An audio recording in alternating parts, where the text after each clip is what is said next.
Tonight on World Report. American guns, Mexican crime. A brutal drug war rages in Mexico, waged with American guns. Thousands of weapons smuggled south. You really could not design a better system for moving guns from legal commerce into the hands of criminals. And now the violence is moving north into the U.S.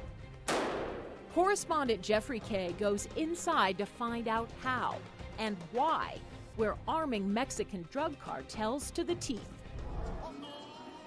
In the Mexican city of Juarez, just across the border from El Paso, Texas, appearances can be deceiving.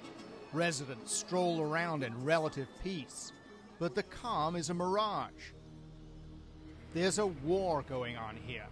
Violent drug cartels are fighting each other and the police in the streets. Across northern Mexico, in towns like Juarez, every day sees multiple murders and kidnappings, despite a stepped-up army presence. Last week, there were 60 killings in Juarez alone.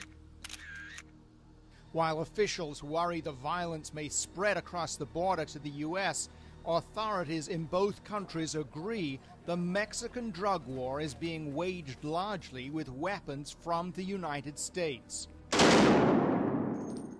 Mexico's ambassador to the U.S., Arturo Sarucan, says it is nearly impossible to get guns in Mexico. Mexico has very, very stringent gun control laws. You can't buy a weapon in Mexico. You can't go into a store and purchase a firearm. But it is easy to get guns in the U.S. and into Mexico, tens of thousands of them. And while just last Friday the Obama administration renewed promises to try to stem the flow of what's been called the Iron River, guns going south, the U.S. plan seems destined to fail. Why? Simply put, because of the basic laws of supply and demand. Cartels want guns, we've got them, and current U.S. law gives gun traffickers the edge. These are the weapons of choice used by the warriors of the drug cartels. At the El Paso County Sheriff's shooting range, Deputy Eduardo Gutierrez showed me why. So as you can see, very easy weapon to shoot, and it's very precise. The rugged AK-47 is a favorite. And as I found out, it's simple to handle, even for a first-time user. How do I do? You did great. Put back on safe, and then, of course, you remove your finger off the trigger. How did it feel? Simple. Simple. Easy and very powerful. Easy and very powerful. So and pretty accurate, I think. Pretty accurate. This is the first time you ever shot an AK-47? Yes, sir. The M4 is an assault rifle. That is one designed for combat. Okay, now we're going to go to full auto. It can be converted to a fully automatic. Auto?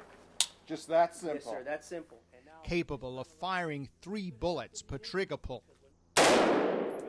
Line it up, all you got to do is line up your sights. Aim for the headshot. The Belgian-made Herstal 5.7 has been called a cop killer. There's no kick to this. No kick. Weapon. No kick to it at all.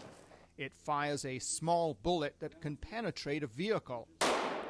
This weapon was too lethal for El Paso sheriff's deputies to demonstrate. Here, this is the Barrett M82. It's a 50 caliber semi-automatic rifle. The M82 can shoot down aircraft. The bullets are 4 inches long and have a maximum range of 4 miles. These guns are all perfectly legal to purchase in the U.S.